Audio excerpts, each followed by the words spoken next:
They threatened to freeze Europe, but they were left without heat themselves after a fire at the power plant in Moscow.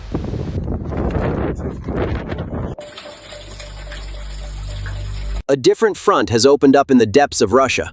On this front, the battle is not fought with tanks or artillery, but with faulty pipes, frozen boilers, and an electrical grid collapsing under the weight of neglect.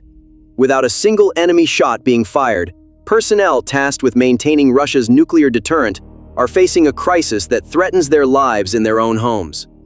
This is a weather anomaly. This is a systematic failure of the state. Infrastructure is collapsing from the cultural capital of St. Petersburg to the strategic military center of Severomorsk and the historic city of Volgograd. Temperatures have dropped, and the systems built to protect the people have failed. Missiles are rolling off the assembly lines, but the radiators in homes are cold. Victory speeches are broadcast on television, but hot water is not flowing from the taps. Today on Mr. Warlog, we look beyond the propaganda. We analyze the silent terror that state media refuses to show. Using verified reports from local sources like Fontanka and Arctic Today, we will document how the war economy is destroying Russia's own critical infrastructure. This is not just about a cold winter. This is the autopsy of a superpower's internal decay. We begin our analysis in St. Petersburg. This is not some distant Siberian outpost. It is Putin's hometown, a window to Europe, and the regime's showcase. Yet, as of January 2026, this showcase is freezing over.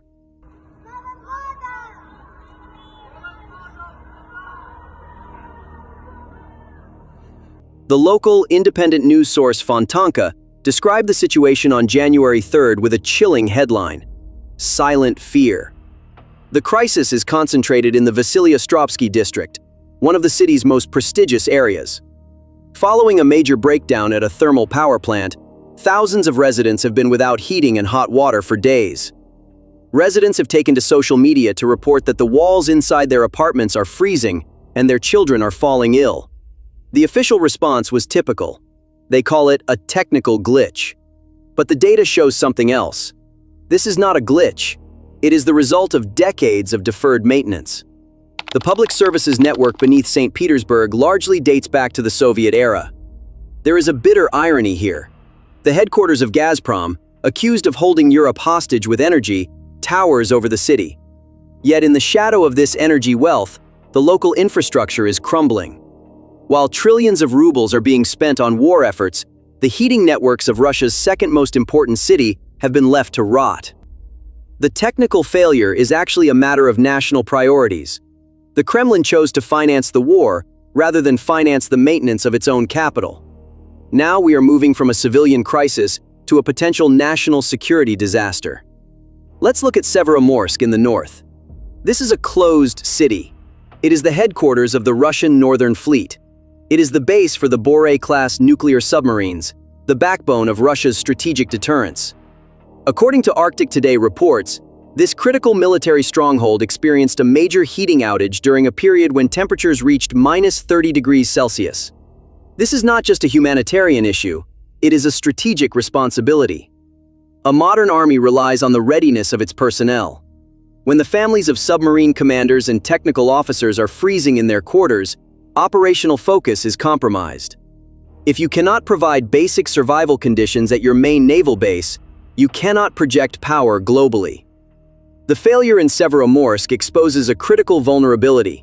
The infrastructure supporting Russia's most elite units is as fragile as the civilian sector. The heating facilities, water pumps, and electrical grid that keep the Northern Fleet running are failing. If the base freezes, the fleet's support network freezes too. This incident proves that despite Russia's ability to produce advanced missiles, it has lost the battle against its own aging infrastructure. Currently, the greatest threat to the Northern Fleet is not NATO, but the country's collapsing power grid. Russia's memory is winter. Now let's go south on the map, to Volgograd, known in history as Stalingrad. This is the temple of Russian identity. 80 years ago, their grandfathers stopped the Nazi war machine here at -40 degrees. But today, the descendants of that heroic city are in the dark, not because of enemy tanks, but because of their own state's administrative betrayal. Local source V1.ru announced the bitter truth on the morning of January 4th. Volgograd is under siege. But it's not the Germans who are besieging it. It's the decaying infrastructure and the heavy snowfall. According to the report, 10 large settlements in the city's suburbs are completely without electricity. Their grandfathers died repairing power lines under Luftwaffe bombardment.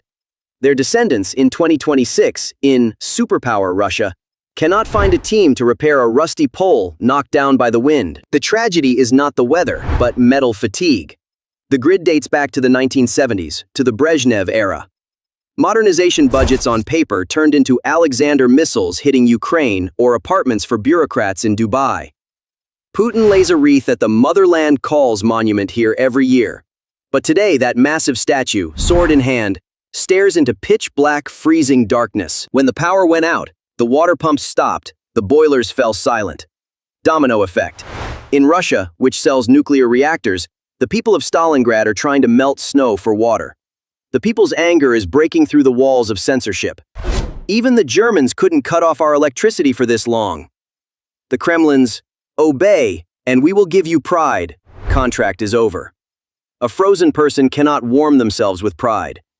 This darkness is a picture of the terrible contrast between Russia's past and its present. History does not repeat itself, my friends. History mocks negligent leaders in a cruel way. In Russia, the cold kills people in two ways. First, by freezing them physically. Second, by bankrupting them economically as they try to protect themselves from that cold. As if all this freezing, darkness, and bursting pipes weren't enough, the most ruthless blow to the Russian people is being dealt to their wallets by their own government. A comprehensive analysis published by Russia's major Chelyabinsk-based news portal 74.ru reveals not only the technical, but also the financial dimensions of the impending disaster. The report's title is frightening. Prices are rising, services are collapsing. Is an infrastructure apocalypse coming in the winter of 2026? Let's examine the anatomy of this economic crime. In Russia, historic record increases were made to ZHKH, housing and public utilities, tariffs in July 2025 and early 2026. In some regions, this increase reached 15%, even 20%. We are talking about an increase far above official inflation and far beyond salary increases. A pensioner in Moscow or a worker in Siberia opens their mailbox, holds that bill in their cold, trembling hands, and asks, "What am I paying for?" This question is the most dangerous one that challenges the regime's legitimacy. Is the citizen paying for a radiator that doesn't heat? For rusty water that doesn't flow from the tap? Or for electricity that gets cut off in storms and doesn't come back for days? This is a rare case of negative service inflation. Normally, when the quality of a service improves, its price increases. In Russia, however, as the service comes to a complete standstill, its price skyrockets. This is not called a tax or a bill. It is called a tribute taken from the helpless people. According to 74.ru's analysis, Russia is currently trapped in a deadly cycle known in economic literature as the doom loop. It all starts with the decay of those tired pipes from the Soviet era, meters below the ground. But when a pipe bursts, the nightmare doesn't end. That's when it really begins. Because of sanctions, spare parts to repair that pipe cannot be found. The price of a simple water valve has tripled on the black market. Even if you find the money, this time you face a human resources wall. There are no plumbers to install that valve. Because the plumber who could weld that pipe is currently digging trenches on the Ukrainian front. The few plumbers left behind have quadrupled their wages. And the state, i.e. the Kremlin, instead of cutting back on the war budget to plug this hole, is directly passing on all these increased costs to the already freezing citizens' bill. The result? The system is like a snake eating its own tail. More money is being collected from the people. But this collected money is not enough to repair the pipes. It only covers the rising material and labor inflation. Even worse is the situation of those who cannot pay. Debt collection laws in Russia are ruthless. Pensioners who cannot pay their bills have their bank accounts frozen and their homes seized. Imagine, the state does not provide you with heat and you are freezing in your home. You light an electric heater to stay warm. The bill skyrockets. You can't pay it. And the state comes and threatens to evict you from that home it failed to heat. This is not just a breach of the social contract. It is the state's implementation of economic execution and systematic dispossession against its own citizens. This winter, people in Russia face a terrible choice. Food or heat? While the Putin administration propagates that Europe is collapsing due to high energy prices, it is quietly impoverishing its own people. The Russian people are being both frozen and robbed by their own state. And this economic paradox is brewing a far more dangerous anger than a defeat on the battlefield. The anger of the hungry and freezing. Now is the time to ask that big burning question. The world's largest energy giant, the Russian Federation that sent the first human into space, that threatens NATO with hypersonic missiles. How is it that it cannot repair a boiler at its own military base, a water pipe in its own city? What is the reason for such great helplessness? The answer is hidden in that shocking report published by the Ukrainian National Security and Defense Council, CPD, and corroborated by the Russian Central Bank's labor force data. The report's title sums it all up. War is driving Russia into a utility collapse. Behind this collapse lies a two-headed monster. First, money. More than 40% of Russia's budget is now flowing into the black hole of the defense industry under the heading of secret expenditures, rather than into the welfare of the people. Budgets allocated by local governments to renovate sewage, heating, and electricity networks have been siphoned off by Moscow into the war fund. The math is simple and brutal. One caliber cruise missile costs approximately $6.5 million. With that money, the entire heating infrastructure of a small city in the Russian countryside could be completely renewed, ensuring tens of thousands of people had a warm winter. But Vladimir Putin made a choice. He chose to burn Ukrainian cities, not heat his own. But there is a second reason, even more terrifying and irreparable than money. People. I ask you, where are the craftsmen who will repair those exploding high-pressure pipes? I'll answer. In the trenches. Russia is currently experiencing the largest blue-collar shortage in history. When the partial mobilization order was issued, who do you think the Kremlin drafted?